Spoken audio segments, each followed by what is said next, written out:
బీసీలలో ఉన్నటువంటి కాపులను విడదీయాలి అన్న ఆలోచన ఎందుకు వస్తుంది? చాలా ఉన్నత పదవులలో లేకపోతే చాలా మంచి పదవులలో ఆల్మోస్ట్ ఆల్ అందరూ కూడా రెడీలో ఉన్నారు. ఇప్పుడు ఈ గవర్నమెంట్ ఈడబ్ల్యూఎస్ అంటారు కాబట్టి పదే పదే చెప్తా ఉన్నా, ఈడబ్ల్యూఎస్ పేరుతోటి భారీ మోసాలు జరుగుతున్నాయి. చెప్పరు, మీరు ఓపెన్ చెప్పాలి. బీసీల మీద లేకపోతే కాపుల మీద విషం చిమ్మే ప్రయత్నం చేస్తాడు వల్లభనేని రవీందర్ రెడ్డి అని నేను అంట. మీరేమంటారు దాన్ని? అయితే అది నేను అనేది ఏంటంటే ముమ్మాటికి మీ పేరు చివర రెడ్డి అన్న ట్యాగ్ ఉందా లేదా? రెడ్డి అందరు పెట్టుకుంటారు, రఘువీరారెడ్డి యాదవ్. ఇప్పుడు ఉన్నటువంటి పరిస్థితులలో బీసీలో అంచబడడానికి కానీ లేకపోతే ఎస్సీ ఎస్టీలో అంచబడడానికి కానీ కారకులు అగ్రవర్ణాలకు చెందినటువంటి వ్యక్తులా కాదు? ఓపెన్గా చెప్పండి. అంటే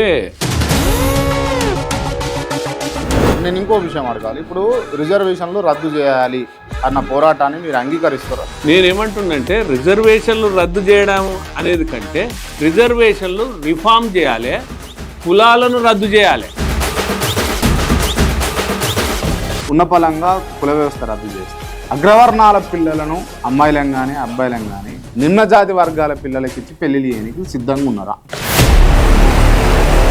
సంవత్సరాలు రిజర్వేషన్లు అన్నిటికీ అప్లై చేయలేదు, కేవలం రాజకీయాలకు మాత్రమే అప్లై చేసిండ్రు. విద్యా వైద్యంలో వెసులుబాటు ఉన్నది. విద్యా వైద్యంలో నిరంతరం కొనసాగించమని ఎక్కడ చెప్పలే. అంటే ఉండకూడదు అంటారా ఏంది? ఇప్పుడు బీదరికం ఉన్నది కదా, కాపులలో ఆర్థిక వెనుక బీదరికం ఉన్నది. బీదరికం ఏ కులం వల్ల లేదు, వాళ్ళు మేధావులు కాదు, కుహనా మేధావులు.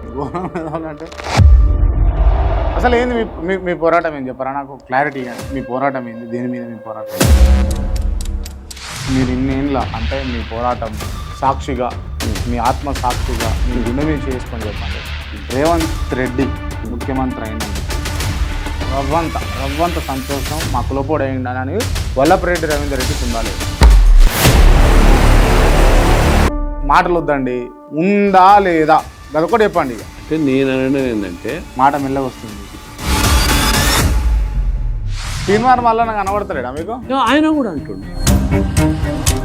చలో నేనే అడుగుతున్నా, తీర్మానం వల్లన్న బాజాబ్తా ఆయన రెడ్డిలే ఇప్పుడు అంచి వేస్తూ ఉన్నారు బీసీ కులాలను అని చెప్పేసి ఆయన లైన్ తీసుకున్నాడు.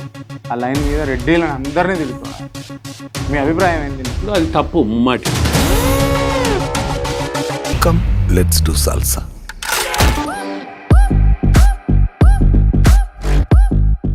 నమస్తే, వెల్కమ్ టు కేఆర్ టీవీ. నేను మీ క్రాంతి. ఇవాళ మనతో ఉన్నటువంటి special guest Vallabhaneni Ravinder Reddy, EBC JAC chairman, ఇవాళ మనతో ఉన్నారు. ముందుగా వెల్కమ్ చేద్దాం. అన్న నమస్తే. నమస్తే. బాగున్నారా క్రాంతి? బాగున్నారా మీరు? అంత బాగా. ఎట్లా నడుస్తా ఉంది పోరాటం నడుస్తూనే ఉంది. అడుగడుగున ఇక అగ్రకులాలు అంటే ఒక ముసుగు తొడుగుతారు, అన్యాయం చేస్తున్నారు ప్రభుత్వాలు. అగ్రకులాలు అన్యాయం చేయలేదా మరి నిమ్న వర్గాలకు? అగ్రకులాలు అన్యాయం చేయలేదు, ఆధిపత్యం చేసే వాళ్ళు అన్యాయం చేశారు. కులాలకు ఆపాదించడం కరెక్ట్ కాదు. అంటే ఇప్పుడు అగ్రకులం అంతా ఒక లెక్క, లేకపోతే నిమ్న స్థాయి వర్గాలన్నీ ఒక లెక్కల ఇప్పుడైతే విభజించబడ్డాయి కదా. అంటే సరే, అవునన్నా కాదన్నా మీరు అన్నట్టు ఎస్సీలు ఒక వర్గం, ఎస్టీలు రెండో వర్గం, బీసీలు మూడో వర్గం, ఇక ఫార్వర్డ్ క్యాస్ట్ నాలుగో వర్గం. అంటే 4 వర్గాలుగా ఈ భారతదేశంలో కానీ, ఈ రాష్ట్రంలో కానీ, ఉమ్మడి రాష్ట్రంలో కానీ, తెలంగాణలో కానీ విభజించబడ్డ మాట వాస్తవే. కానీ ఎవరు ఏ కులాలు, ఎవరు దీనికి కారకులు ఎవరు? సరే, దానికి పోతే మనం చాలా చరిత్రలోకి పోతే ఏంటంటే వర్ణ వ్యవస్థ స్వతంత్రం కంటే పూర్వం, అంతకుముందు పూర్వం వల్లభనేని రవీందర్ రెడ్డి లాంటి వాళ్ళు కాదా? వల్లభనేని రవీందర్ రెడ్డి ఏంటంటే అందరికి సమాన అవకాశాలు రావాలి, కులాలకు అతీతంగా అందరూ అంతర్భాగమై జీవించాలనేదే రవీందర్ రెడ్డి యొక్క జీవన విధానం. అదే రవీందర్ రెడ్డి యొక్క నిరంతర ప్రయత్నం కూడా అదే ఆ దిశగా. బీసీల మీద లేకపోతే కాపుల మీద విషం చిమ్మే ప్రయత్నం చేస్తాడు వల్లభనేని రవీందర్ రెడ్డి అని నేనంట. మీరేమంటారు దానికి? అయితే అది నేను అనేది ఏంటంటే ముమ్మాటికి అది నిజం కాదంటున్నా. బీసీలలో నిజమైన బీదలకు న్యాయం జరగాలని కోరుకునేదే రవీందర్ రెడ్డి. తర్వాత కాపులు ఎవరైతే మీరు అన్నట్టు ఆ కాపులు ఉన్నారో, కాపులు బీసీలలో చొరబడి నిజమైన బీసీలకు అన్యాయం చేస్తారు కాబట్టి అది కరెక్ట్ కాదు. కాపులు కూడా బీసీల నుంచి వైదొలిగి మీరు కూడా ఫార్వర్డ్ క్యాస్ట్లో ఉండాలనేది అంటున్నా. అంటే దానివల్ల న్యాయమే కదా. ఐక్యంగా ఉన్నటువంటి బీసీలలో ఉన్నటువంటి కాపులను విడదీయాలి అన్న ఆలోచన ఎందుకు వస్తుంది మీకు? ఐక్యంగా అంటే అందరు ప్రజలంతా ఐక్యంగా ఉన్నప్పుడు ఐక్యం అంటే కులాల మధ్య ఐక్యం అనేది అది ఎక్కడిది? మానవుల మధ్య అందరి ఐక్యం కావాలి కానీ ఈ నా కులం ఇది నీ కులం ఇది అంటే ఇంకెంతకాలం ఈ కులాల మీద ఇప్పుడు ఈ విభజించుకోవడం? స్వతంత్ర భారతదేశంలో తెలంగాణలో కానీ లేకపోతే పక్క రాష్ట్రం ఆంధ్రప్రదేశ్లో కానీ ఏలుతున్నటువంటి ఆ రాజ్యాలు ఏలుతున్నటువంటి నాయకులంతా కూడా అగ్రవర్ణాలకు సంబంధించిన వాళ్ళే. ఒక్కసారి కూడా బీసీ వర్గాలకు అవకాశం దక్కలేదు అని అన్నది బీసీల వాదన. ఓకే. సో ఆ రాజ్యాధికారం కోసం లేకపోతే రాజ్య పోరాటం కోసం ఇప్పుడు బీసీలు అందరూ ఏకమయ్యి ముక్తకాండంతో మాకు రాజ్యాధికారం రావాలంటారు. తప్పేమన్నా ఉన్నదా దాంట్లో? సరే, ఇప్పుడు అవునన్నా కాదన్నా అనాది నుంచి సరే ఉమ్మడి రాష్ట్రం తీసుకొస్తే రెడ్లు, కమ్మలు, వెలమలు, తర్వాత వైశ్యులు వీళ్ళే అధికారం చెలాయించిన మాట వాస్తవం. కానీ వాళ్ళు అధికారం చెలాయించడం వల్ల లేదో వాళ్ళ అధికారం వల్ల ఉండడం వల్ల ఆ కులాలు ఉన్నటువంటి పేదలకు అందరికీ ఒలగబెట్టిరు లేకపోతే వెలగబెట్టిరు అనేది కూడా నిజం కాదు అంటున్నా నేను. పేదలు అట్లే ఉన్నారు, ఆ కులాలలో అట్లే ఉన్నారు, మిగతా కులాలలో కూడా అట్లే ఉన్నారు. దానివల్ల ఏం ప్రయోజనం అంటున్నా.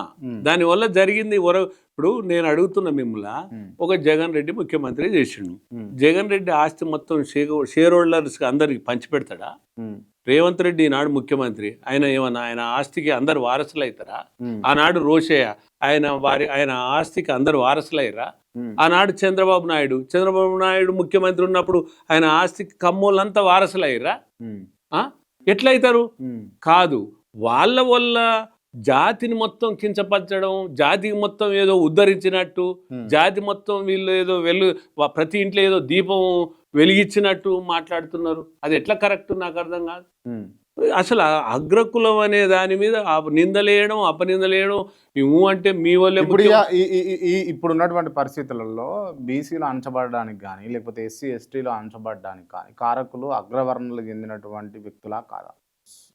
ఓపెన్గా చెప్పండి మీరు. అంటే అగ్రవర్ణాలకు చెందిన వ్యక్తులు ఏం కాదు.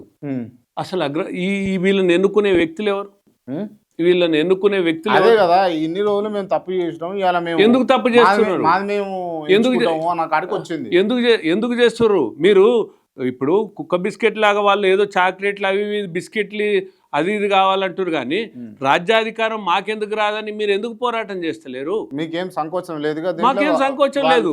నేను ఇంకో విషయం అడగాలి. ఇప్పుడు రిజర్వేషన్లు రద్దు చేయాలి అన్న పోరాటాన్ని మీరు అంగీకరిస్తారా? నేనేమంటున్నంటే రిజర్వేషన్లు రద్దు చేయడం అనేది కంటే రిజర్వేషన్లు రిఫార్మ్ చేయాలి, కులాలను రద్దు చేయాలి. కులాలను రద్దు చేయాలి. మీరు వల్లభరెడ్డి రవీందర్ రెడ్డి ఏమంటున్నారంటే కులాలను రద్దు చేయాలి. నేను చాలా ప్రశ్నలు అడుగుతా దీని మీద. మరి అడగచ్చు, మీరు తప్పే లేదు. ఫేస్ చేస్తారా మీరు? నేను ఫేస్ చేస్తా. ఇప్పుడు ఇఫ్ ఇన్ కేస్ ఇప్పటికిప్పుడు కులాలను రద్దు చేసిరు అనుకుందాం. అవును కులాలను రద్దు చేస్తే ఈ కులం అన్న పేరు లేదు. మాదిగా లేకపోతే గౌన్లులు అని లేకపోతే యాదవులు అని లేకపోతే కుమ్మరి కమ్మరి ఏది లేదు. ఏది ఉండదు. రెడ్డిలు కూడా ఉండదు. ఎట్లా తోకలు ఎట్లా? మరి తోకలే ఉంది, పేరు ఫాదర్ పేరు. అది ఇప్పుడు అమెరికాలో మిగతా దేశాలలో అదే కదా ఐడెంటిటీ. ఏంటంటే అతని పేరు, తండ్రి పేరు, అదే ఐడెంటిటీ. అట్లనే ఐడెంటిటీ, వ్యక్తికి ఐడెంటిటీ కావాలి కానీ కులం ద్వారా ఐడెంటిటీ ఏంది? తోకలు కూడా ఉండవు. ఇక తోకలు కూడా ఉండవు. Right, okay. ఇది పక్కన పెడితే అప్పుడు అంటే ఇప్పుడు ఇది మర్చిపోయి ఇప్పటికిప్పుడు రిజర్వేషన్లు రద్దు చేసినా కూడా వల్లభరెడ్డి రవీందర్ రెడ్డికి తెలుసు క్లియర్గా పలానా ఆయన ఏ కులము, పలానా ఆయన ఏ మతము, పలానా ఆయన ఏ వ్యవస్థ, ఆయన కింది ఎస్సీ కేటగిరీలో ఉన్నారా లేకపోతే బీసీలలో ఉన్నారా లేకపోతే ఇంకో దాంట్లో ఉన్నారా అనేది మీకైతే ఇప్పుడు బోధపడుతుంది కదా. ఉన్న పలంగా రిజర్వేషన్లు రద్దు చేసి ఉన్న పలంగా కుల వ్యవస్థ రద్దు చేస్తే అగ్రవర్ణాల పిల్లలను అమ్మాయిలను కానీ అబ్బాయిలను కానీ నిమ్న జాతి వర్గాల పిల్లలకి ఇచ్చి పెళ్లి చేయడానికి సిద్ధంగా ఉన్నారా? 100% ఉంటారు. ఇప్పుడే అవి జరుగుతున్నాయి. రెడ్ల పిల్లలు అనేక మంది అంటే ప్రేమించి పెళ్లి చేసుకుంటారు కానీ ఇష్టంగా పెద్దలే కుదిర్చి పెళ్లి చేయగలుగుతారు. అప్పుడు ఇంకా మంచి గుణాత్మకమైన మార్పు వస్తుంది. పరిణాత్మకమైన మార్పు వస్తుంది. ఇది బాగా ఒక దిక్కేమో పరువు హత్యలు జరుగుతూ ఉంటే మీరు గుణాత్మకమైన మార్పు అని అంటారు, ఇప్పటికి కూడా డిస్క్రిమినేషన్ ఉంటే ఎట్లా వస్తుంది మీరు వినండి. ఆ. ఇప్పుడు ఎప్పుడైతే కులాలను రద్దు చేస్తామో ఏమైతే క్రమేణా ఏమవుతుందంటే పరిణాత్మకంగా ఏం మారుతుందంటే ఉన్నోడు లేనోడు రెండే వర్గాలు అంటే డివైడ్ అవుతాయి. అప్పుడు ఆర్థికంగా ఎదిగిన వాడు ఆర్థికంగా చితికిన వాడే వస్తారు. ఇన్ని కులాలు ఎక్కడి ఇప్పుడు 3743 కులాలు ఎప్పుడు ఉన్నాయంటే 1961 జనాభా లెక్క ప్రకారంగా భారతదేశం వాళ్ళు ఉన్నాయి. 3743 కులాలు. నేను అనుకుంటున్నా ఇప్పుడు రమారమి 4000 5000 వరకు కూడా పోవచ్చు. ఇంకా మరి ఇన్ని కులాలు ఎక్కడి? ఉన్నోడు రెండు లేనోడు అనే రెండే వర్గాలు రెండే తరగతులు.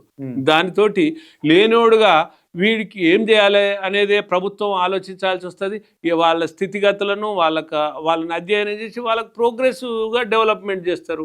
ఇక అప్పుడు ఈ కులాలు ఎక్కడ ఉంటాయి? యాక్సెప్ట్ చేస్తా, సొసైటీ యాక్సెప్ట్ చేస్తుందా? బ్రహ్మాండంగా చేస్తుంది. ఈ కులం అనేటటువంటి గోడలతో నిర్మించబడ్డటువంటి వ్యవస్థ ఉన్న పొలంగా కుల వ్యవస్థను నిర్మూలన చేస్తే వ్యవస్థ నిర్మాణము చక్కగా ఉంటదంటారా? బ్రహ్మాండంగా ఉంటది. అందరు ఆలోచించాల్సింది ఏంటంటే అంబేద్కర్ గారు కలలు కన్నది ఇదే, కుల వ్యవస్థ నిర్మూలన కావాలనే కలలు కన్నాడు.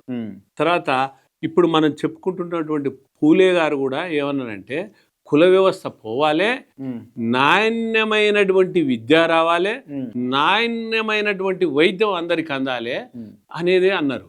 రైట్. ఇప్పుడు అంటే మీలాంటి మేధావులు ఇప్పుడు అంటే ఈ ఇంటర్వ్యూలలో కావచ్చు లేకపోతే ఈ డిస్కషన్లలో బహిర్గతంగా లేకపోతే నిర్మోహమాటంగా చెప్పగలుగుతారు ఈ మాటలు, కానీ అవును ప్రాక్టికల్ లైఫ్ లో వర్కౌట్ అవుతాయా? 100% అయితే. ఎందుక ఇప్పుడు ఇంకా అసలు కొంతమంది అరే ఇప్పటికి కూడా టిల్ నౌ అంటే నేను చెప్పేది ఏంటి అని అంటే చాలా మంది అంత అయిపోతుంది ఏదైనా కార్యక్రమానికి సంబంధించి ముచ్చట్లు మాట్లాడాలనుకో లేకపోతే ఏదైనా బిజినెస్ టర్మినాలజీ మాట్లాడాలనుకో లావాదేవీలు అంత అయిపోయిన తర్వాత అప్పటిదాకా ఉండదు, తర్వాత మీరు ఏంది అని అడుగుతారు. అవును వాస్తవం. వాళ్ళు ఎవ్వరైనా సరే అవును అంటే కింది నుంచి ఉన్నాయి ఆ అసమానతలు. అవును మీరు ఏంది అని అడుగుతారు. అవును అది అడగకుండా సంతకాలు కావు ఇప్పటికీ కూడా పక్కాది. ఓకే అవును. అటువంటి బలోపేతమైనటువంటి అంశాలను ఉన్న పలంగా ఇట్లా తొలగించగలుగుతారు. రైట్. ఆ బలోపేతమైనటువంటి అంశాలు ఏవైతున్నాయో ఈ సమాజాన్ని కుళ్ళు పెట్టించేటువంటి అంశాలే అవి. కాబట్టి ఈ సమాజంలో ఉన్నటువంటి ప్రధానమైన రుగ్మతే ఈ కుల వ్యవస్థ. ఈ కుల వ్యవస్థే ఈ విచ్ఛిన్నానికి దారితీసి సమగ్రతను దెబ్బతీసి మనుషుల యొక్క ఐక్యతను కూడా దెబ్బతీస్తుంది. అందుకొరకే ఈ కుల వ్యవస్థ ఎప్పుడైతే పోతుందో క్రమేణా ఈ మార్పు జరుగుతుంది. ఇప్పుడు మనం చర్చించుకున్నటువంటిది ఏదైతే ఉన్నదో 100% మార్పు జరుగుతుంది. అందుకనే ఫస్ట్ ఈ రిజర్వేషన్ల రిఫార్మ్స్ రావాలి, కుల వ్యవస్థ అనేది తొలగించాలి. రిఫార్మ్స్ అంటే ఏంది? రిజర్వేషన్ల రిఫార్మ్లు అంటే ఏంది? రిజర్వేషన్ల రిఫార్మ్స్ అంటే అసలు రిజర్వేషన్ల అర్థాన్ని తప్పుగా మాట్లాడుకుంటున్నాం. ఆనాడు అంబేద్కర్ గారు రిజర్వేషన్లు ఏమి ఇచ్చిండంటే 10 సంవత్సరాలు ఇచ్చిండు. 10 సంవత్సరాలు రిజర్వేషన్లు అన్నిటికీ అప్లై చేయలేదు, కేవలం రాజకీయాలకు మాత్రమే అప్లై చేసిండ్రు. విద్యా వైద్యంలో వెసులుబాటు ఉన్నది. విద్యా వైద్యంలో నిరంతరం కొనసాగించమని ఎక్కడ చెప్పలే. అంటే ఉండకూడదు అంటారా ఏంది? ఇప్పుడు ఎక్కడ చెప్పలే. అంటే ఉండకూడదు అంటారా? అంటే అభివృద్ధి సాధించాలి కదా. 78 ఏళ్ల స్వాతంత్రం వల్ల ఇప్పటికీ కూడా కులం అనేటటువంటి అంశం ఉన్నది. ఇప్పటికీ కూడా నేను చెప్తా, వల్లభరెడ్డి రవీందర్ రెడ్డి గారు లాంటి వాళ్ళు లేకపోతే అంటే ఇక రెడ్డి కులంలో ఉన్నటువంటి వ్యక్తులను లేకపోతే నిమ్న స్థాయి వర్గాలకు చెందినటువంటి ఈ మాలకు లేకపోతే మాదిగకు లేకపోతే మాదిగలలో ఉన్నటువంటి ఉపకులాలకు పెళ్లిళ్ళు చేయలేకపోతారు కదా. అయితే మీరు ఇంకా మీరు గమనించాలి, ఇది జరిగినప్పుడు ఖచ్చితంగా మీరు అన్నట్టుగా రిజర్వేషన్లు పెద్ద పనికిరావు ఇక అప్పుడు. అయితే మీరు ఇంకా గమనించాల్సింది ఏంటంటే ఇప్పుడు రెడ్లో బ్రాహ్మణులు వైశ్యులు కమ్మలో కులాంతర వివాహాలు చేసుకుంటే అభిప్రాయ భేదాలు వస్తున్నాయి, వీళ్ళు ఇష్టపడతలేరు అనేది అది కొద్ది మంది ఎక్కువ ఉన్నదని నేను నమ్మను. ఎక్కువ ఉన్నది అనేది కాదు, ఎక్కువ ఉన్నది ఎలా ఉంది? సపోజ్ మాలలు మాదిగలు ఉన్నారు, మనం ఈ 2 వర్గాలు ఉన్నాయి, ఎస్సీలే కదా. అవును, ఎస్సీలుగానే పిలువబడుతున్నాయి. మరి మాదిగలు మాలల పిల్లలు చేసుకోరు, మాలలు మాదిగ పిల్లలకి ఇవ్వడానికి ఇష్టపడరు. ఎందుకు మార్పు రాలే? ఎందుకు మార్పు జరగలేదు? 78 ఏళ్ల స్వతంత్రం వల్ల. అంతేకాదు బీసీలలో చూడండి, మేము బీసీలం అంతా ఒకటే కులం అని అంటారు. మేమంతా ఒకటి ఎస్సీ ఎస్టీ బీసీలం మేమంతా ఒకటే అంటారు. బీసీలనే ఉదాహరణ తీసుకున్నాం. యాదవులు ఉన్నారు. యాదవులల్లో మీకు తెలుసు కుర్మగొల్ల, ఎర్రగొల్ల, పూజగొల్ల, గొల్ల, ఇట్లా 4 రకాలుగా ఉన్నారు. ఇప్పటికి చూడండి వాళ్ళ యొక్క పిల్లల్ని ఇచ్చిపుచ్చుకోవడం కానీ వాళ్ళని ఒకరినొకరు గౌరవించుకో ఇప్పటికీ వాళ్ళ దాంట్లో వాళ్ళకి చిన్న చూపు. అనేది అదే ఇంత బలోపేతమైనటువంటి కుల వ్యవస్థను నిర్మూలించడం ఎట్లా సాధ్యపడుతుంది? రద్దు చేయడమే. కుల వ్యవస్థను రద్దు చేసినప్పుడు మీరు అన్నట్టు రిజర్వేషన్ల ప్రస్తావన అనేది రానే రాదు. ప్రాక్టికల్ గా మాట్లాడదాము. ఇప్పటికిప్పుడు నేను ఇందాక కూడా అన్నా కదా, కుల వ్యవస్థ రద్దు చేసిండ్రు. మీరు కుల వ్యవస్థ రద్దు చేయాలంటూ మీరు కూడా వల్లపురెడ్డి రెడ్డి రవీందర్ రెడ్డి అనే పేరు పెట్టుకున్నారు. అవును, ఇప్పుడు కూడా అట్లనే చలామణి. అవును, మారుతుందా? మార్చుకుంటారా? మీరు పేరు తీసేసుకుంటారా? పేరు తీర్చేసుకోవాల్సిన అవసరం ఏం లేదు. అల్టిమేట్లీ వ్యక్తి అనే వాళ్ళు ఏదో ఒక పేరు పెట్టుకుంటాడు. తన పేరును తను గౌరవించుకోవాలి. తన పేరును తను అభిమానించుకున్నప్పుడే ఎదుటి వ్యక్తిని గౌరవిస్తాడు, అభిమానిస్తాడు. కానీ దూషించడం తప్పు. నీకు రెడ్డి ఉందా, రావు ఉందా? నేను ఏమంటున్నా, మీ పేరు చివర రెడ్డి అన్న ట్యాగ్ ఉందా లేదా? రెడ్డి అందరు పెట్టుకుంటారు. రఘువీరారెడ్డి యాదవ్ పెట్టుకోవట్లేదా? ఎస్సీలు కూడా పెట్టుకుంటారు. రెడ్డి అనేది that word is the title. Reddy అనే వర్డే టైటిల్. ఒక టైటిల్ గా పెట్టుకుంటారు. ఎవరైనా పెట్టుకోవచ్చు, తప్పే ఉన్నది. అది తప్పే లేదు. ఇది గోత్రమైన ఇంటి పేరైనా ఇవన్నీ అనువంశికతత్వంతో వచ్చేటువంటివి. ఇవన్నీ కూడా కాలక్రమేణా రాను మారుతాయి. ఇంకా కొత్త పేర్లుగా మారొచ్చు. కాబట్టి నేనేమంటున్నంటే రిజర్వేషన్లలో రిఫార్మ్స్ రావాలి. మీరు రిఫార్మ్స్ అంటే ఏందని అడిగారు. రిఫార్మ్స్ అంటే ఇప్పుడు నిర్వచనం ఏంటంటే రిజర్వేషన్లు అనేది నేను వద్దని చెప్పను, కానీ అవసరం ఉన్న వాళ్ళకే రిజర్వేషన్లు కావాలి. ఇప్పుడు నిరంతరం రిజర్వేషన్లు పొందిన వాళ్ళే రిజర్వేషన్లు పొందాలన్నా? ఏ కులంలోనైనా ఒక వ్యక్తి రిజర్వేషన్ పొందిన తర్వాత, అభివృద్ధి చెందిన తర్వాత ఆ జాబితా నుంచి తొలగించాలి, మళ్ళా ఇంకో వ్యక్తికి రావాలి. ఇప్పుడు ఇన్నేళ్ళ అంటే వాస్తవికం అంటే ఇన్నేళ్ళ నుంచి రిజర్వేషన్లు ఉన్నా కూడా కరెక్ట్గా దాని యూటిలిటీ జరగట్లేదు. First thing. అవును. సెకండ్ థింగ్ ఏంది అని అంటే ఈడబ్ల్యూఎస్ అనే అంశంతో రావాల్సినటువంటి అంశాలన్నీ కూడా మీలాంటి వాళ్ళు తీసుకొని పోతుండ్రు. రెండవ అంశం. మూడవ అంశం ఏంది అని అంటే ఇప్పటికీ కూడా చిన్న చూపే ఉన్నది. రిజర్వేషన్లు ఎవరైతే లబ్ధిదారులు ఉన్నారో వాళ్ళ మీద ఇప్పటికీ కూడా అగ్రవర్ణాలకు సంబంధించి లేకపోతే ఇతర కులాలకు సంబంధించి చిన్న చూపే ఉన్నది. వాళ్ళను అరే అన్నట్టుగా ఏం చూస్తలేరు కదా. ఇప్పుడు మీరు ఏమంటారంటే రిజర్వేషన్లు ఉన్నా అభివృద్ధి జరగలేదని మీరే చెప్తారు. ఎందుకు జరగలేదనేది ఆలోచించాలి కదా, నెంబర్ 1. తర్వాత ఈడబ్ల్యూఎస్ రిజర్వేషన్లతోటి ఉన్న వాటిని ఎత్తుకపోతారని రెండోది. అయితే ఇది కూడా వాస్తవం కాదు. ఇప్పుడు రిజర్వేషన్లు ఉన్న అమలు జరగట్లేదు అనేది కరెక్ట్. అమలు జరగట్లేదు అనేది వాస్తవం. అమలైతుంది, యూటిలిటీ పెరగట్లేదు అంటే సమగ్ర అభివృద్ధి జరగట్లేదు అని అర్థం. సమగ్ర అభివృద్ధి ఎందుకు జరగట్లేదు నేను ఉదాహరణగా మీకు చెప్తా. ఇప్పుడు 130 కులాలు బీసీ కులాలు ఉన్నాయి తెలంగాణలో అనుకో, ఉమ్మడి ఆంధ్రప్రదేశ్లో అనుకో. 130 కులాలల్లా ఎన్ని కులాలు రిజర్వేషన్లు అనుభవిస్తున్నాయి? ఆ ఫలాలు ఒక 4-5 కులాలు మాత్రమే. నిరంతరం అనునిత్యం ఒకే కులం, ఒకే కుటుంబాలు, ఒకే వర్గాలు పొందిన వాళ్ళే పొందుతా ఉన్నారు. మరి అటువంటి అప్పుడు మిగతా 126 కులాలకి ఏమందుతాయి? ఎట్లా అందుతాయి? అంటే ఇది ఎట్లా సమగ్ర విధానం అవుతుంది? ఇప్పుడు ఒక కుమ్మర, ఒక కమ్మర, ఒక వడ్రంగ, ఒక వడ్డర ఏదైనా ఉండొచ్చు. వీళ్ళకు ఇప్పటి వరకు అవకాశాలు వస్తున్నాయా? ఇప్పటికి కూడా ఇప్పుడు సంచార జాతులు ఉన్నాయి, వాళ్ళకి అవకాశాలు వస్తున్నాయా?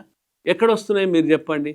మరి ఒక బీసీ ఒక కులం అనుకున్నటువంటి వాళ్ళ మరి బీసీలలోనే సమన్యాయం ఎందుకు జరగట్లేదు అంటున్నా. బీసీలలో అగ్ర బీసీలు ఎందుకు బీసీలను వెనుకబడిన బీసీలను తొక్కుతురు అంటున్నా. ఇక నేను అదే చెప్తున్నా. సపోజ్ మీకు ఇంకొక ఉదాహరణ ఇస్తా. అగ్ర బీసీలు అంటే ఇప్పుడు కాపులు ఉన్నారు. ఈ కాపులు ఆంధ్రలో రెడ్లతో పాటు ఓసీలు తెలంగాణలో వస్తే బీసీలుగా పరిగణించబడుతున్నారు. మీరు చెప్పండి, నిజంగా ఈ సమాజం మొత్తం కూడా అడుగుతున్నాను నేను, కాపులలో సామాజిక వెనుకబాటు ఉందా? కాపులలో రాజకీయ వెనుకబాటు ఉన్నది కదా, కాపులలో ఆర్థిక వెనుకబాటు. బీదరికం ఏ కులం వల్ల లేదు? వైశ్య ఇప్పుడు రెడ్లలో లేదా, బ్రాహ్మణుల లేదా, కమ్మల లేదా, ఒంటర్ల లేదా? ఏ కులం వల్ల లేదు. ఏ కులం వల్లనైనా బీదరికం ఉంది. ఇక్కడ బీదరికం వేరు, సామాజిక వెనుకబాటు వేరు. ఇప్పుడు విద్యలో కానీ పొలిటికల్గా కానీ సామాజికంగా కానీ కాపులకు ఎక్కడ వెనుకబాటు ఉంది చెప్పు. మరి వాళ్ళు ఎట్లా బీసీలు అవుతారు? అసలు బీసీలు అంటే ఏంది? అసలు దాన్ని తప్పు ప్రచారం చేస్తున్నారు. ఇప్పుడు సోకాళ్ళు మేధావులు చెప్తున్నారు కదా, వాళ్ళు మేధావులు కాదు, కోనా మేధావులు. అంటే కోనా మేధావులు అంటే వాస్తవాలకు వక్రీకరించి తప్పుడుగా మాట్లాడమే కోనా మేధావులు. నేను చెప్తున్నా కదా, ఇప్పుడు సపోజ్ ఐఏఎస్ చిరంజీవి గారు ఉన్నారు. వారు ఏం చెప్పాలి? వాస్తవాలు చెప్పాలి. అసలు బీసీలు అంటే ఎవరు? నిర్వచనం ఇవ్వాలి కదా. బీసీలు అంటే బ్యాక్వర్డ్ క్లాసెస్. మరి క్లాసెస్ క్యాస్ట్ ఎట్లా మాట్లాడుతావు? ఒక ఐఏఎస్ గుండి. అదే జస్టిస్ ఈశ్వరయ్య గారు ఉన్నారు. వారు అంటే ఉన్నత స్థాయి, వారంటే నాకు గౌరవమే. వ్యక్తిగతంగా వీరినైనా గౌరవించాల్సిందే, ఎవరినైనా గౌరవించాల్సిందే, అది వేరు. కానీ సమాజంలో మీరు ఎటువైపు తీసుకుపోతున్నారు ఈ దారులన్నీ మీరు? అవును, వాళ్ళది ఏందనంటే బీసీ కులాలన్నీ కూడా విచ్ఛిన్నమై ఉన్నాయి, ఎవరికి వాళ్ళు విభేదించబడి ఉన్నారు. అందరినీ ఒకతాటిపై అంటే బీసీ కులాలంటే ఎవరు? రాజ్యాధికారం వైపు అడుగులేయాలంటే అంటే బీసీ కులాలంటే ఎవరు? నువ్వు నిర్వచనం చెప్పాలి కదా. బీసీ కులాలంటే కాపులు ఎట్లా బీసీలకు వస్తారు? కాపులలో ఎట్లా వివక్షత ఉంది? కాపులలో ఎట్లా చిన్న చూపు ఉంది? కాపులలో ఎట్లా వెనుకబాటు ఉన్నది? ఎట్లున్నది? మరి కాపులు ఎట్లా బీసీలు అవుతారు? అసలు రాజ్యాంగం ఏం చెప్పింది? ఆర్టికల్ 16(4) ప్రాతినిధ్యం లేని వర్గానికి చేకూర్చమన్నది. ఇది విద్య కావచ్చు, ఉపాధి కావచ్చు, ఏదైనా కావచ్చు. మరి ప్రాతినిధ్యం లేని వెనుకబడిన వర్గం అనేది వేరు. అంటే అందుకనే బ్యాక్వర్డ్ క్యాస్టులు వేరు, క్లాసెస్ వేరు.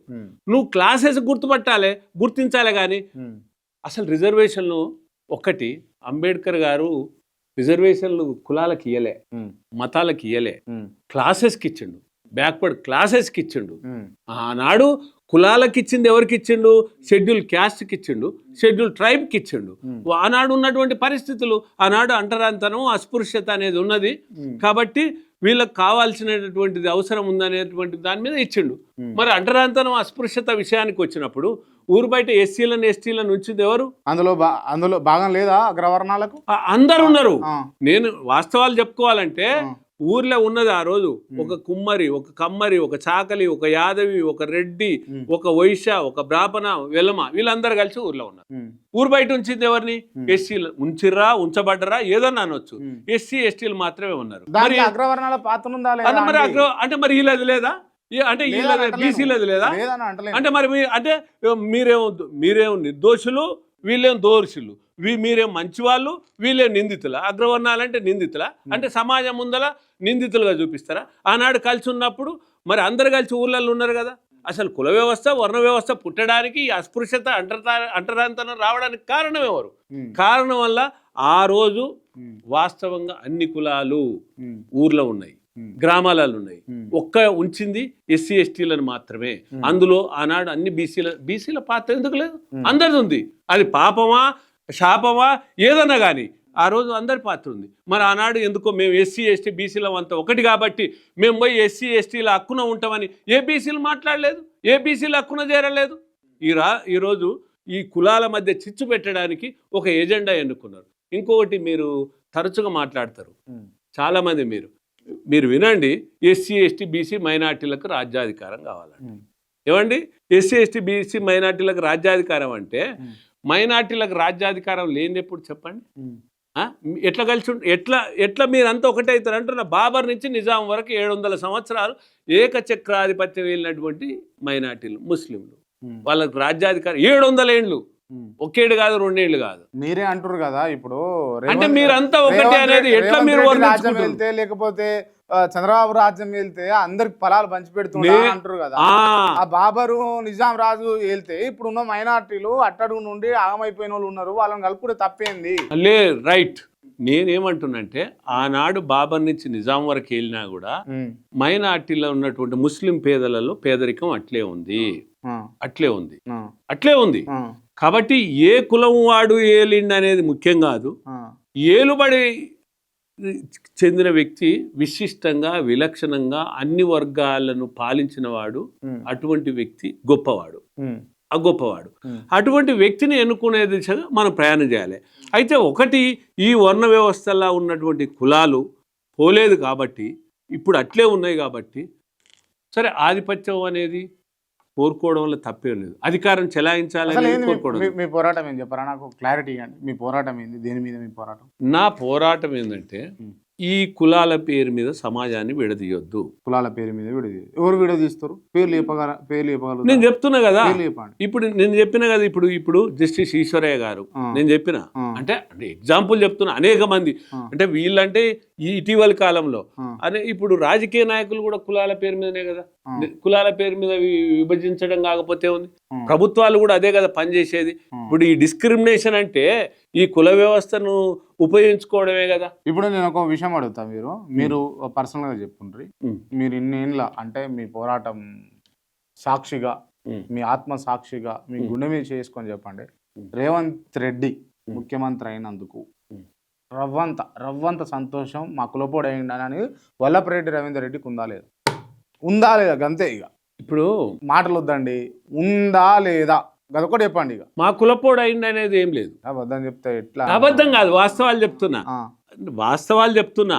ఇప్పుడు ఎప్పుడైనా కానీ ఆ స్థానంలో ఉన్నటువంటి వ్యక్తి అందరినీ ప్రేమించి, అందరినీ మనల్ని చూసి అందరి అభివృద్ధిని ఆకాంక్షించాల్సినటువంటి అవసరం ఉన్నది.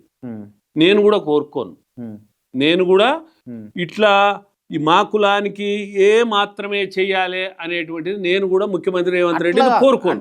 మా కులమైన అయ్యిండు, మా కులపోడు అయ్యిండు అనేది ఏం లేదు, అట్లనే ఏం లేదు, ఆ ప్రేమ లేనే లేదు, అట్లేం లేదు, గౌరవం లేనే లేదు. అట్లే గౌరవిస్తాం, ముఖ్యమంత్రికి గౌరవిస్తాం, కానీ ఆ రకమైనటువంటి ప్రత్యేక ప్రేమ ఏం లేదు. మా కులం అయినా, మా రెడ్డి అయినా, మా రేవంత్ రెడ్డి ముఖ్యమంత్రి అయినా అనేటువంటి అట్లా ప్రత్యేకమైన వల్లభరెడ్డి రవీందర్ రెడ్డికి లేదు అనుకున్నాం కొంతసేపు. అవును, యువతలకు వేరేటోళ్ళకు ఉన్నదా? అంటే నేనేమంటున్నానంటే చెప్పండి, మీరు కులాన్ని ప్రేమించుకోవడం కరెక్టే, ఎవరైనా ప్రేమించుకుంటారు, కానీ ఇక్కడ వచ్చిన సమస్య అది కాదు, ఎదుటి కులాలను దూషించడమే సమస్య. మీరు అంటే ఈ రాజకీయ నాయకులే వాడతారు అని అన్నారు. రాజకీయ నాయకులు వాడినా కూడా వాళ్ళ అత్యున్నత పదవిలో ఉన్నప్పుడు ఈ వర్గాలన్నీ ఎంకరేజ్ చేయబడుతున్నాయి కదా.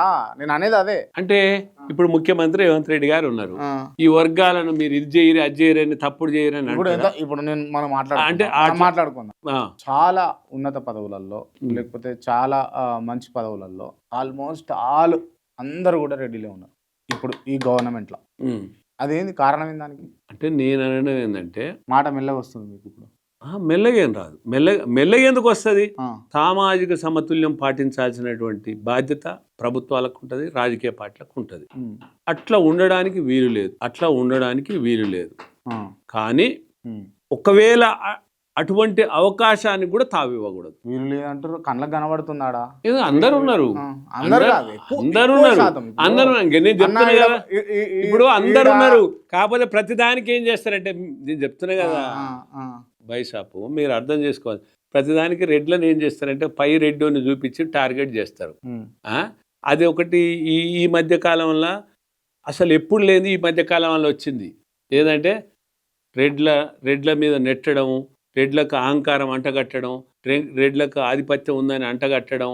అందరు రెడ్డిలకు కాదులే, ఇప్పుడు ఊర్లలో కొంతమంది రెడ్డిలు ఉంటారు. అవును, మామూలుగా పటేల్ అని పిలుచుకుంటారు, వాళ్ళు మంచిగానే ఉంటారు, వాళ్ళు అందరి ఇళ్ళలో తిరుగుతారు, అంత బాగానే ఉంటుంది, మంచిగానే ఉంటుంది. అవును, కానీ కొంతమందినే అంటారు, అందరు అనరు అంటున్నాను. అంటే కొంతమంది అన్ని కులాలలో ఉంటారు, ఏ కులం వల్లనైనా డామినేషన్ చేసే కులాలు ఉంటాయి కదా, డామినేషన్ చేసే వ్యవస్థలను ఏదైతే ఉంటుందో దాన్నే అంటారు.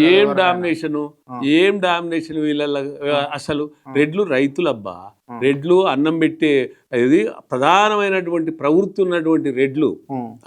అసలు ఊర్లల్లో అన్నదమ్ముళ్ళు, అక్కజెల్లెళ్ళు, బావబామ్మారులు వరుసలు పెట్టుకునేటువంటి పిలుచుకునేటువంటి కుటుంబాలు.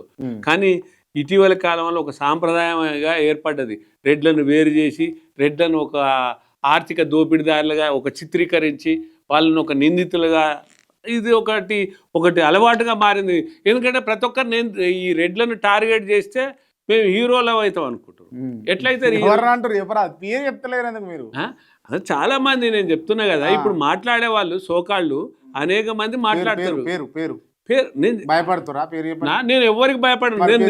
ఎప్పుడైనా రవీందర్ రెడ్డి అనే వ్యక్తి నిజాన్ని నిర్భయంగా, నిర్భీతిగా, నిర్మోహమాటంగా మాట్లాడతాడు. పేరు చెప్పండి మరి. అందరు మాట్లాడుతున్నారు కదా. ఇప్పుడు సోకాళ్ళు ఎవరైతే ఎస్సీ ఎస్టీ బీసీ మైనార్టీ ఏదైతే మాకు రాజ్యాధికారం అని అంటుర్రో ఆ, నేను చెప్పిన కదా ఇంతకుముందు చెప్పిన చిరంజీవి లాంటి వాళ్ళు, ఆ, తర్వాత ఈశ్వరయ్య లాంటి వాళ్ళు, ఆ, ఇంకా ఈ శ్రీనివాస్ గౌడ్ లాంటి వాళ్ళు, ఇట్లా అందరు కూడా ఆ, అనేక మంది ఉద్యమాలు చేసి ఆ. ఒక రకంగా ఏం తీర్మానం మాట్లాడు వల్ల నాకు కనబడతలేడా మీకు? ఆయన కూడా అంటుండు, ఆయన కూడా అంటుండు. కనబడుతుండా? ఆ, ఎందుకు ఆయన కూడా అంటుండు అంటే నాకెందుకంటే వ్యక్తిగతంగా ఆయన రెడ్డిలని తిడుతుండ్రుగా బాగా. ఇప్పుడు నేను అందుకనే నేను జనరల్గా మీరేం పేర్లు చెప్పమంటారు, ఉమ్. నేనేమో పేర్లు చెప్పే వాళ్ళు ఎట్లా పేర్లు చెప్పకున్నా ఎవరెవరు మాట్లాడుతున్నారు అనేది ఈ స్పష్టత ఉండాలి కదా. సమాజానికి అందరికీ తెలుసు. కానీ నాకు పేర్లు తీసుకొని పేర్లు తీసుకొని మాట్లాడడం నాకు మొదటి నుంచి ఇష్టం ఉండదు. ఉమ్, కాకపోతే నేను ఏంటంటే అంశాల వారిగానే మాట్లాడతా. ఉమ్. అందుకొరకు నేను పేర్లు తీసుకోలేకపోతున్నాను. అంశాల వారిగా కూడా నేను నిర్మోహమాటంగా మాట్లాడుతున్నా. చలో నేనే అడుగుతున్నా. తీర్మానం వల్లన్న బాజాప్తా ఆయన రెడ్డిలే ఈ ఇప్పుడు అంచి వేస్తా ఉన్నారు బీసీ కులాలని అని చెప్పేసి ఆయన లైన్ తీసుకున్నాడు. ఆ లైన్ మీద రెడ్డిలను అందరినీ తిడుతున్నాడు ఆయన. మీ అభిప్రాయం ఏంది దీని మీద? ఇప్పుడు అది తప్పు ముమ్మాటికి. అంటే రెడ్లల్లా ఉమ్, ఒకవేళ అధికారం చెలాయించే వాళ్ళు, ఆధిపత్యం చెలాయించిన వాళ్ళు, అవినీతికి పాల్పడే వాళ్ళు, అక్రమార్జులు ఎవరన్నా ఉంటే వాళ్ళను దూషించడం వల్ల తప్పులేదు, వాళ్ళను వ్యక్తిగతంగా నిలబెట్టడం వల్ల తప్పులేదు. ఉమ్, కానీ ఆయన ప్రతిదాని రెడ్ల జాతికి అంటగట్టి రెడ్ల జాతిని నిందించడం అనేది కరెక్ట్ కాదు.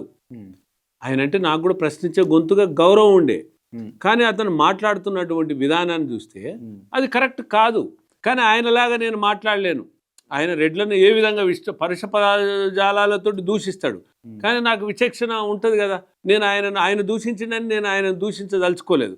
కానీ ఆయన నిజాయితీ ఆయనే నిరూపించుకోవాలి. ఉమ్, ఇప్పుడు ఒక్కటే ఉమ్, బీసీలంతా ఒక్కటే అవుతాడని అంటున్నా ఆయన. ఉమ్. బీసీలలో కాపులు బీసీలు ఎట్లయితారు? అసలు ఆయనే బీసీ కాదంటారు. అరే ఎట్లయితాడు చెప్పండి? బీసీలలో ఎట్లా వస్తాడు కాపులు? ఉమ్. అసలు పి శివశంకర్ అనే వ్యక్తి ఇప్పుడు తెలంగాణలో కాపులంతా కూడా బీసీలే కదా. అవును, ఎవరు జొప్పించారు? శివశంకర్ అనే వ్యక్తి తనకున్నటువంటి రాజకీయ ఆధిపత్యంతో మధ్యలో జొప్పించిండు. మొదటి నుంచి బీసీలు గారు కదా, ముందుకు వెళ్ళుండే. అంత కాపులంతా ఒకటే. కాపులల్లో రకరకాల కాపులు, కాపులైనా రెడ్లైనా ఒకటే, ఉమ్, వెలమలైనా కమ్మలైనా ఒకటే. ఉమ్, తర్వాత వీళ్ళంతా కూడా మన దగ్గర ఇప్పుడు అట్లంటే కాపులు ఆ, ఆంధ్రలో ఓసీలే కదా, ఉమ్, మరి తెలంగాణలో ఎట్లా బీసీలు అవుతారు? ఉమ్, ఎట్లయితారు? ఉమ్, రెడ్లు ఉమ్, అట్లంటే కర్ణాటకలో బీసీలు, ఉమ్, ఇక్కడ ఓసీలు, ఉమ్. రెడ్లు. ఇక్కడ రెడ్డిల డామినేషన్ ఉంది కాబట్టి రెడ్డిలు ఓసీలో పోయారు. కాకపోతే ఇక్కడ ఏంటంటే ఆ. రాజ్యాధికారం వల్ల రెడ్లు ఉన్నారు కాబట్టి ఆ, ఆ రెడ్లు అంతా అభివృద్ధి చెందిననేటువంటి ఒక భావనతోటి ఉమ్, రెడ్లను టార్గెట్ చేసి మాట్లాడడం తప్ప రెడ్లలో కూడా మీకు తెలియదా ఆకలి చావులు ఉన్నాయి, ఆత్మహత్యలు ఉన్నాయి, Definitely accept చేస్తా. పిల్లలు పెళ్లిళ్ళు చేయలేని పరిస్థితులు ఉంది, హాస్టల్ లేవు, రెడ్లకు ఏ వసతులు లేవు, స్కాలర్షిప్స్, ఫీ రియంబర్స్మెంట్, ఈడబ్ల్యూఎస్ అయినా నేను పోరాడి సాధించినవి ఏమున్నాయి. ఇప్పుడు అట్లా కాదండి.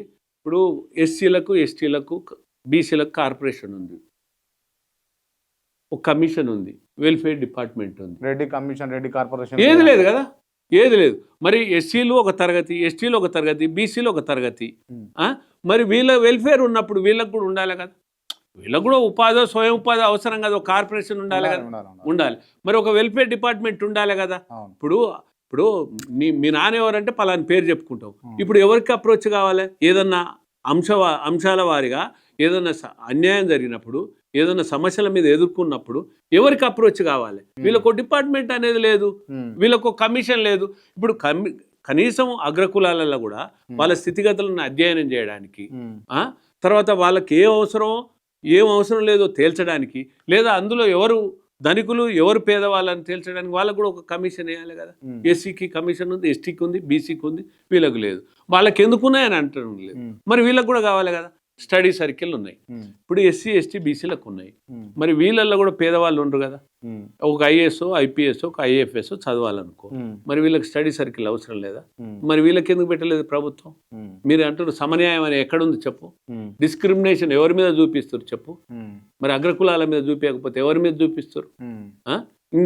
ఇంక వీళ్ళకి వచ్చింది ఏంది, ఇచ్చింది ఏంది ప్రభుత్వాలు? అంటే వాళ్ళకు ఎమ్మెల్యేలు మంత్రులు ముఖ్యమంత్రులు ఉంటే ఇంక అందరి ఇళ్ళల్లో దీపం వెలిగించినట్టేనా? యా యాక్సెప్ట్ చేస్తా నేను. ఇంకొకటి నేను అడుగుతున్నా, ఇప్పుడు ఆకలి అనేది ఎస్సీది ఒక తీరుగా, ఎస్టీది ఒక తీరుగా, బీసీది ఒక తీరుగా, ఫార్వర్డ్ క్యాస్ట్ ఒక తీరుగా ఉంటుంది. అట్లా ఉండదు, ఏముండదు కదా. మరి అందరిది ఆకలి ఒకటే అయినప్పుడు, బాధ అందరిది ఒకటే అయినప్పుడు, ఇక మరి ఇంక ఎందుకు ఈ విధంగా అగ్రకులాలు మీరు ఏం కావాలనుకుంటారు? మీరు ఏం జరగాలనుకుంటారు ఈ సమాజంలో? నేను ఫస్ట్ ప్రభుత్వాలు రాజకీయ పార్టీలు దీని మీద మాట్లాడాలి. ఇప్పుడు మాట్లాడితే ఇప్పుడు రాజకీయ పార్టీలు ఇప్పుడు సోకాళ్ళు బీసీ సంఘాలని ఈ రాజకీయ పార్టీలు కాదు నేను చెప్తున్నా, అన్ని రాజకీయ పార్టీలు కూడా ఎలక్షన్లు రాగానే కుల రాజకీయాలు చేస్తుంది. రెడ్డిలతో గ్రూప్ చేస్తుంది, వాళ్ళకో మీటింగ్ పెడతారు. అవును, మాదిగల గ్రూప్ చేస్తారు, వాళ్ళకో మీటింగ్ పెడతారు. యాదవులదేమో మీటింగ్ పెట్టుకుంటారు, గౌన్లతో మీటింగ్ పెట్టుకుంటారు, ఇంకోలేదు ఇట్లా మీటింగ్లు పెట్టుకుంటారు. అన్ని పార్టీలు కూడా ఇట్లా చేసే సంస్కృతిని ఎంకరేజ్ చేస్తున్నటువంటి రాజకీయ పార్టీలు ఎందుకు మారి కుల వ్యవస్థనే రద్దు చేస్తామని కాడికి వస్తుంది చెప్పండి. అందుకే నేను ఏమంటున్నానంటే, ఇప్పుడు మేధావులు అనుకునే వాళ్ళు, ఇప్పుడు ఈ జస్టిస్ ఈశ్వరయ్య గారు కానీ, విశారదన్ మహారాజ్ కానీ, తర్వాత ఇంకెవరు మన చిరంజీవులు కానీ, ఇంకా బీసీ సంఘాలు కానీ, కుల సంఘాలు కానీ, ప్రజా సంఘాలు కానీ, వాళ్ళు ఒక అప్పీల్ చేయాలి ప్రజలకు. ఎవరు ఈ రిజర్వేషన్లు అనేవి ఎవరికి అందాలనో వాళ్ళకి కావాలని చెప్పాలి, కోరాలి వాళ్ళే. ఇప్పుడు బీసీలలో రిజర్వేషన్లు అంటారు, మరి ఎంపారికల్ డాటా ఏమని ఎందుకంటలేరు? నిజమైన బీసీ బీదలు ఎవరో తేల్చమని ఎందుకంటలేరు? అనాలి కదా. అది ఎందుకంటలేరు అంటున్నా. అంటే ఇంకొకటి ఎంపారికల్ డాటా అంటే సామాజిక, విద్య, ఆర్థిక, రాజకీయ ఇవన్నీ వెనుకబాటు, ఇవన్నీ వృత్తిపరంగా వెనుకబాటు కానీ, సామాజిక వెనుకబాటు కానీ, విద్యాపరంగా వెనుకబాటు కానీ, ఇవన్నీ స్థితిగతులను తీసేదే ఎంపారికల్ డాటా.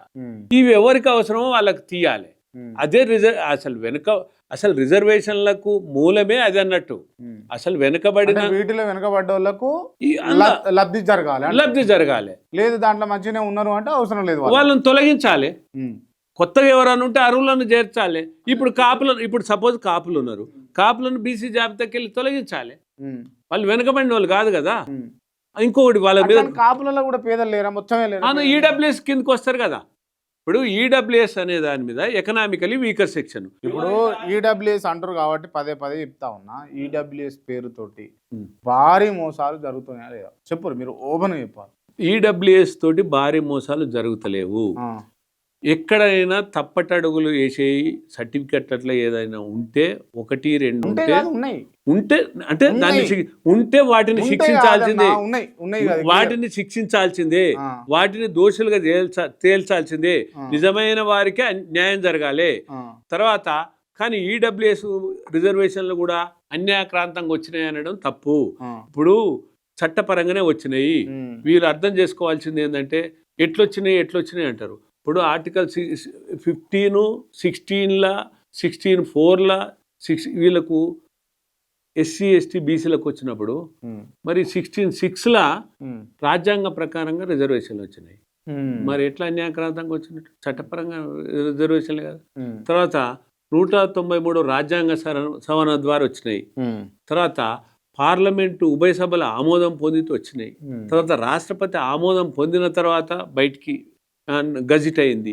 తర్వాత సుప్రీంకోర్టు అత్యున్నత న్యాయస్థానం కూడా తుది తీర్పు ఇచ్చింది ఇది న్యాయసమ్మతం అని. మరి ఉట్టి గద్దొచ్చి కోడి పిల్ల ఎత్తుకపోయినట్టు అని ఒక ఆయన చెప్తాడు. ఉట్టినే ఇట్లా ఎత్తుకపోయి అట్టొచ్చాని అంటాడు. అని 78 ఏళ్ళ స్వతంత్రం వల్ల ఇప్పటి వరకు వాళ్ళ పరిస్థితులు మారనే లేదు. అగ్రకులాలకు ఏ రిజర్వేషన్లు ఉన్నాయి? ఇటీవలి కాలం వల్ల 2019లో చట్టం వస్తే అది కూడా 2021లో ఇంప్లిమెంటేషన్ తెలంగాణ ఉమ్మడి రాష్ట్రం వల్ల అయింది. కానీ అంతకుముందు ఎక్కడ ఈ ఈడబ్ల్యూఎస్ రిజర్వేషన్లు? ఈడబ్ల్యూఎస్ రిజర్వేషన్ శాతం ఎంత అన్న? 10%. Up to 10%. ఇది యూటిలైజ్ చేసుకునే వాళ్ళ జాబితా, వాళ్ళ పర్సెంటేజ్ ఎంత ఉంటుంది అన్న ఆల్ ఓవర్ తెలంగాణలో? ఇప్పుడు నేను అడుగుతున్నా జస్ట్ ఇప్పుడు ఇక్కడ సబ్జెక్ట్ కోసమే అడుగుతున్నాను నేను. ఇప్పుడు అందరూ ఏం చెప్తారంటే, కొంతమంది వ్యక్తులు వక్రీకరిస్తారు. ప్రతి తలకాయ వాళ్ళే లెక్క పెట్టినట్టు, చిరంజీవి లాంటి వాళ్ళు ఇంకా ఎవరో అందరు కొంతమంది మేమే లెక్క పెట్టి ఆయన ఎందుకు అంటున్నంటే, ఆయన ఒక ఐఏఎస్ అయి ఉండి 4% జనాభా అంటాడు, 5% జనాభా అంటాడు, 3% జనాభా అంటాడు. ఇదేంటి అండి? ఇట్లా చెప్తాడు. తర్వాత రెండవది, ఆయన గణించినట్టు మాట్లాడతాడు.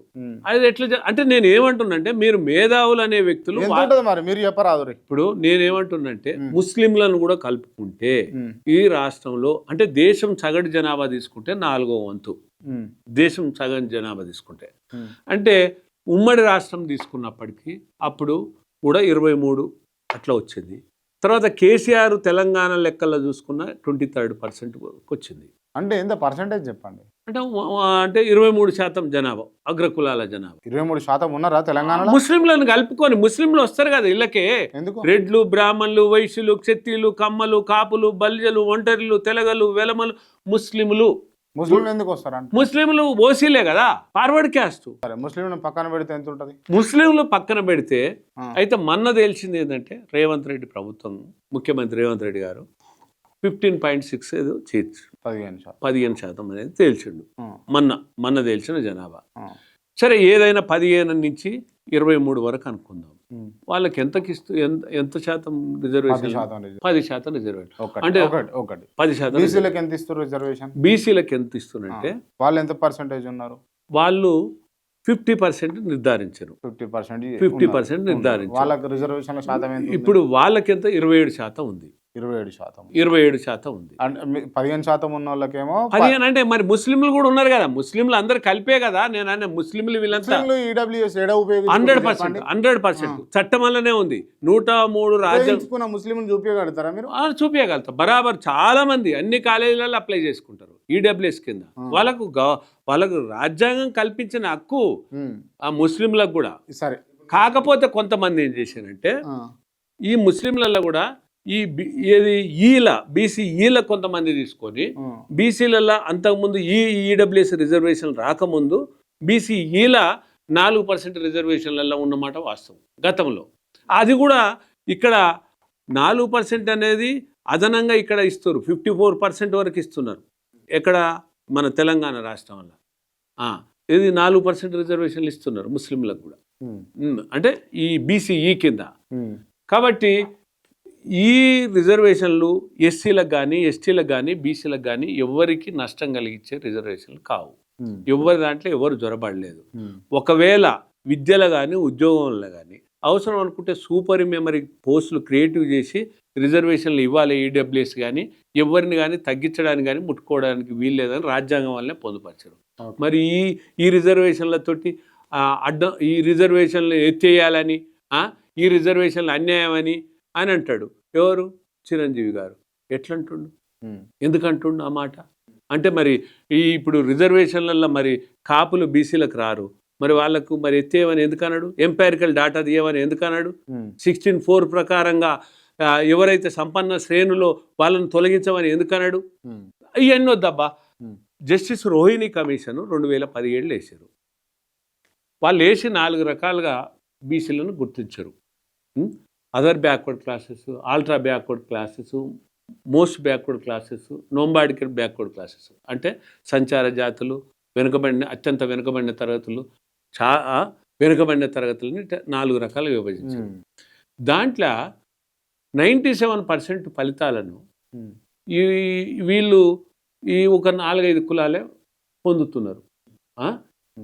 మరి 25% జనాభాకు 97 ఫలితాలు, 97% అంటే మిగతా అంటే 3% మంది మాత్రమే ఈ 97% ఫలితాలు పొందితే 3% మంది మాత్రమే మిగతా ఫలితాలకు అందుతున్నాయి. దీని మీద రోహిణి కమిషన్ ఒక నివేదిక ఇచ్చారు. ఆ నివేదిక పార్లమెంట్లో పెట్టమని ఎందుకు అడగడు? చట్టం చేయమని ఎందుకు అడగడు? బీసీలకు సమన్యాయం మరి అవన్నీ అడగడు. ఉట్టిగానే ఈడబ్ల్యూఎస్ రిజర్వేషన్లు ఎత్తేయమని ఎందుకు అంటున్నాడు? అంటే నేను ఏమంటున్నంటే ఐఏఎస్గా గౌరవిస్తా, జడ్జిగా గౌరవిస్తా జస్టిస్ ఈశ్వరయ్య గారిని, తర్వాత ఉద్యమకారులుగా గౌరవిస్తా. కానీ మనం సమాజ పరివర్తకులుగా మాట్లాడాల్సి ఉన్నాము. సమాజంలో ఘర్షణలకు తావిస్తున్నాము, తప్పుడు సమాచారం అందిస్తున్నాము, విద్వేషాలు రెచ్చగొడుతున్నాము, ఈ కులాల మధ్య చిచ్చు పెడుతున్నాము. ఈ పద్ధతి మారాల్సినటువంటి అవసరం ఉంది. నేను చర్చకు రెడీ అంటున్నా. మీ వేదిక దగ్గర కూడా నేను ప్రతి అంశం మీద చర్చకు రెడీ. రైట్, ఓకే, చర్చలో కలుద్దాం మరి. Thank you. ఓకే.